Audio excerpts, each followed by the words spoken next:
Tá, fiquei feliz que o Paulo explicou com detalhes vamos dizer, a dinâmica das tsunamis, que elas vão e voltam, tem a transgressão e tem a regressão. Mas, enfim, vamos na pergunta 2. Paulo, no debate, teve um debate do ateu e geólogo Sérgio Sacani contra 32 cristãos, que será apresentado no Redcast sábado agora. Ele trouxe o seguinte tema para abordarmos. Então, abre aspas para o Sacani.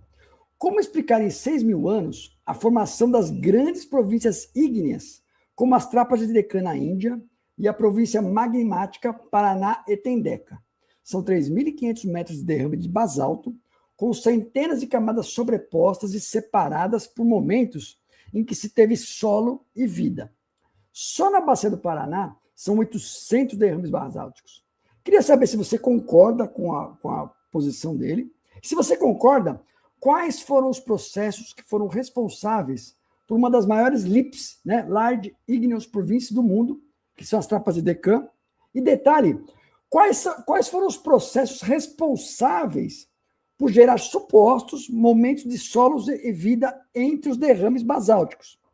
Já que essa proposição ela entra em profundo choque com a visão catastrofística bíblica, em que as deposições desses derrames basálticos teriam sido sucessivas e se deram ao longo do curto período geológico do dilúvio, sem tempo para a formação de solos verdadeiros de vida. Você encerrou? Isso aí. Certo. Por favor, Paulo, 7 minutos para sua resposta. Ok, obrigado. Muito bem. As chamadas Large Igneous Provinces, tá?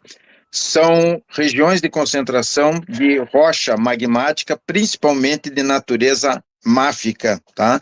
Mantélica. Tá? Secundariamente, você tem porções de granitóide, que na verdade é uma derivação da gênese magmática mantélica. Muito bem.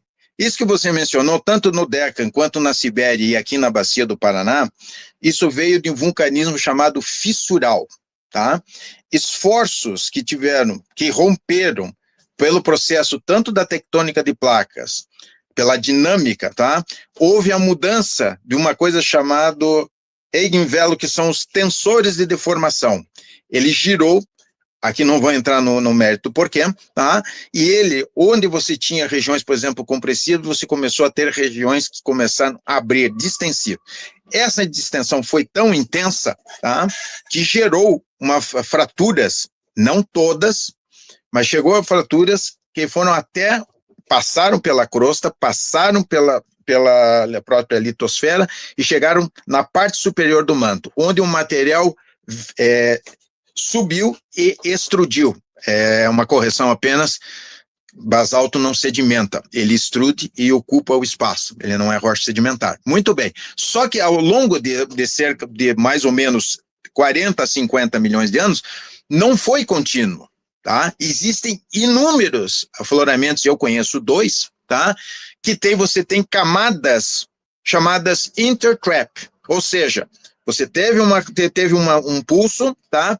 Parou, ele parou a ejeção, se instalou aí numa continuidade, houve deposição, e atenção, deposição de arenito de natureza eólica, vento, tá? Como é que se descobre isso? Pela granulação, pelo formato dos grãos, e grãos aqui no caso dos clastos, e principalmente por estruturas como estratificação cruzada de grande porte, tá? Isso só ocorre em ambientes desérticos. Então, o que nós temos aqui? Eu estou falando agora do caso da Bacia do Paraná, que eu conheço em loco. Eu nunca fui para o Deccan, na Índia, e muito menos na Sibéria, e também tem coisa semelhante nos Estados Unidos, na região dos Scablands, tá? Muito bem, o que teve, então, o que é isso aqui? Isso demonstra claramente que houve essa extrusão enorme de material que ocupou. Aqui tem a maior espessura contínua de magma extruído, no caso basalto, foi mais ou menos 1.700 metros, tá? Embora no total possa chegar a 3 quilômetros, daí você tem intercalação de rochas sedimentares, tá? Então, esse processo foi essencialmente de natureza tectônica, que quebrou a crosta e trouxe esse material.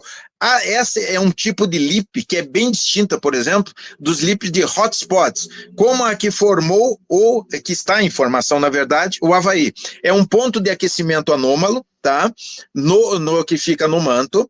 Esse ponto de aquecimento anômalo, que é uma concentração anômala, na verdade, de elementos radioativos, tá?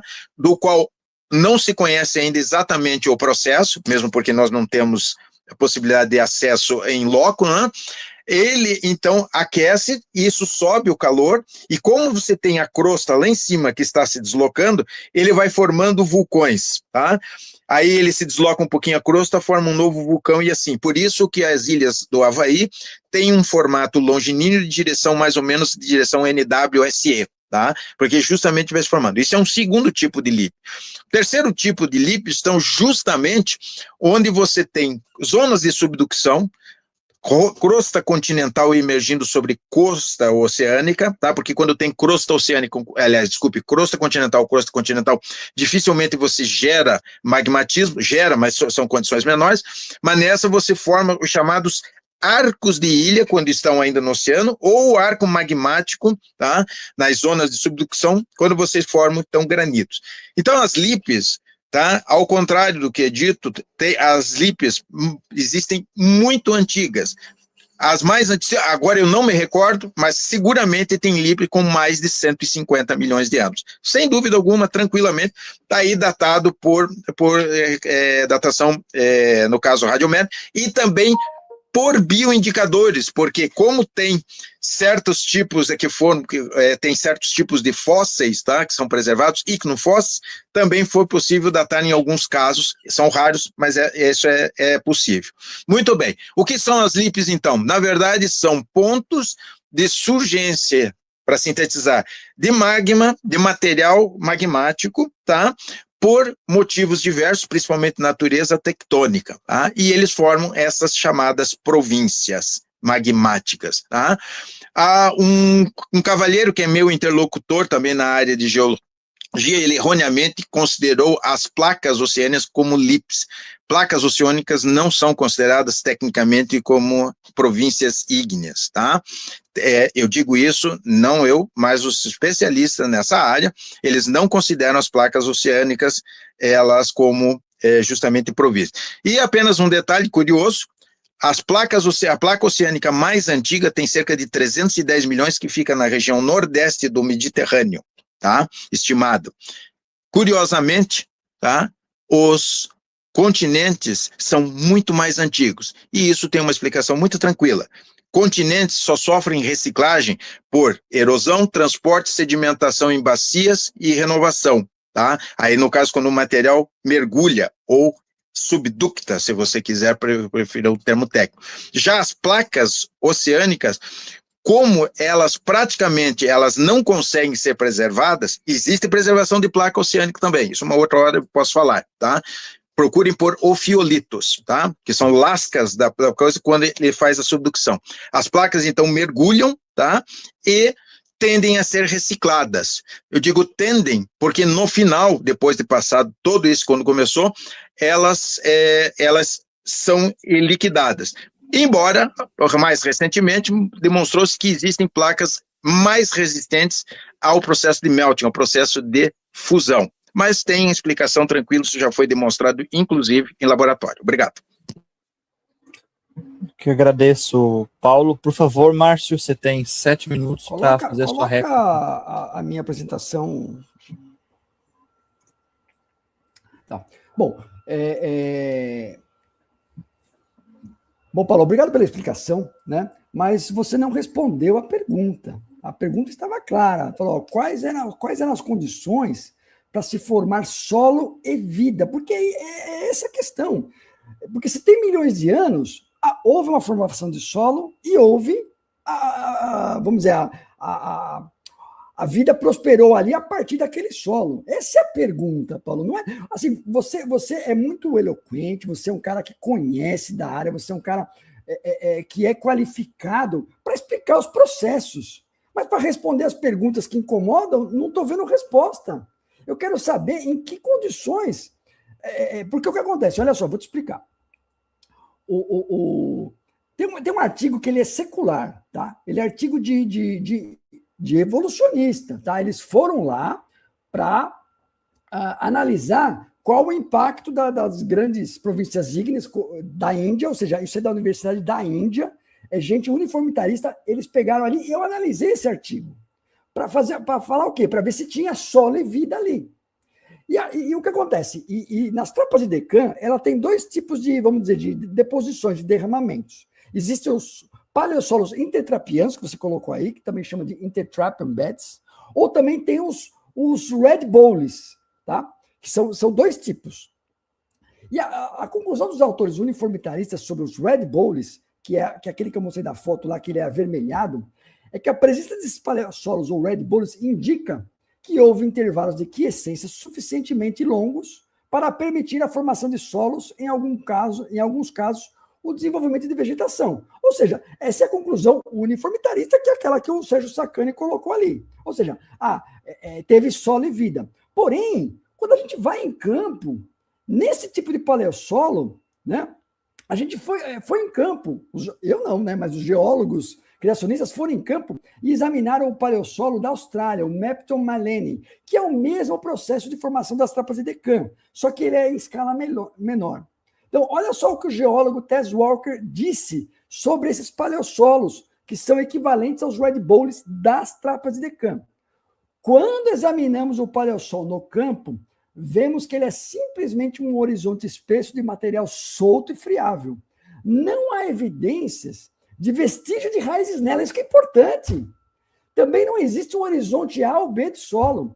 Faltam as evidências necessárias para nos convencer de que o suposto solo é um solo verdadeiro. Mas há mais. Primeiro, se o horizonte espesso e friável tivesse sido uma camada de solo antes da erupção subsequente, esperaremos encontrar uma zona de cozimento, queimaria imediatamente sob o fluxo de basalto na antiga camada de solo para a camada de solo posterior.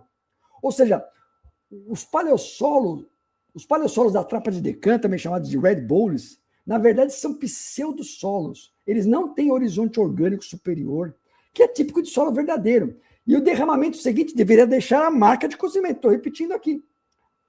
Esses red bowls, na verdade, são resultado de alterações hidrotermais ocorridas entre as camadas, pois alterações hidrotermais durante o dilúvio poderiam dar às rochas a aparência de solos fossilizados, sem exigir longos períodos de tempo. E por esses não possuírem vestígios, raízes profundas, horizontes de solos maduros, A, B e C, e erosão fluvial completa.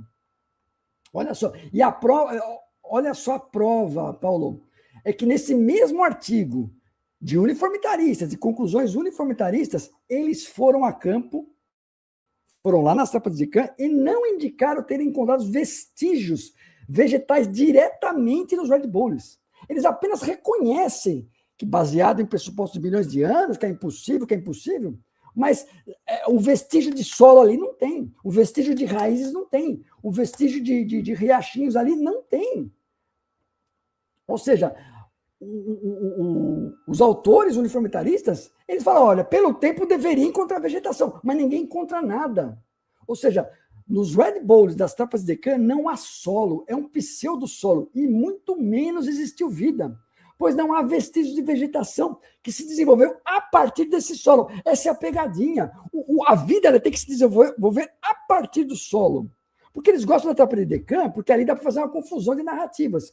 Porque existem algumas camadas que você até citou ali, que são as intertrapian beds, ou também intertrapian sediments. Não são os red bowls, porque a composição é diferente. Nessas intertrapian beds, contém fósseis marinhos misturado com ossos, ovos e ninhos de casca de dinossauro. Ou seja, são vestígios reais de vida, mas que foram carreados pela água. Não foram produzidos a partir do solo, vindo de outra parte. Ou seja, esses ossos, sedimentos marinhos, vieram de outra parte. E isso o nosso modelo de dilúvio explica perfeitamente. A dificuldade dos geólogos uniformitaristas é de encontrar vestígios de vida reais, que se desenvolveram a partir desses paleossolos. Então, eu posso dizer com evidências que o Sacani, no debate contra 32 cristãos, ou ele desinformou ou mentiu sobre as pessoas, sobre encontrar vida a partir desses solos. Então, posso dizer que as trapas de Deccan, na verdade, elas pularam. Elas, na verdade, são, de fato, uma grande evidência do dilúvio. Porque, ao contrário do que disse o Sacani e o Paulo aqui, eu desafio vocês e a todos os geólogos a trazer algum artigo científico respeitável com evidências concretas de vida que se desenvolveram a partir desses paleossolos. Além do que, derramamentos basálticos tão espessos e extensos só podem ter sido produzidos por eventos catastróficos, eventos de grande energia. E nosso modelo desse CPT explica exatamente como se deu esse processo no dilúvio. Então, Paulo, não tem vida ali. Não, a vida que tem, ela é carreada, e aí o nosso modelo explica também. Cadê vocês aqui? Deixa eu ver.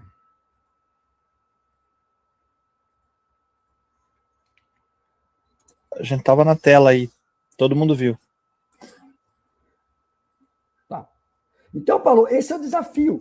Cadê a vida a partir dos solos? Porque se teve milhões de anos, o solo se desenvolveu e tem que ter vestígio de vida. E não acha em lugar nenhum. Não achou na Trapa de Deccan, não achou lá na Austrália. É isso que falta consistência.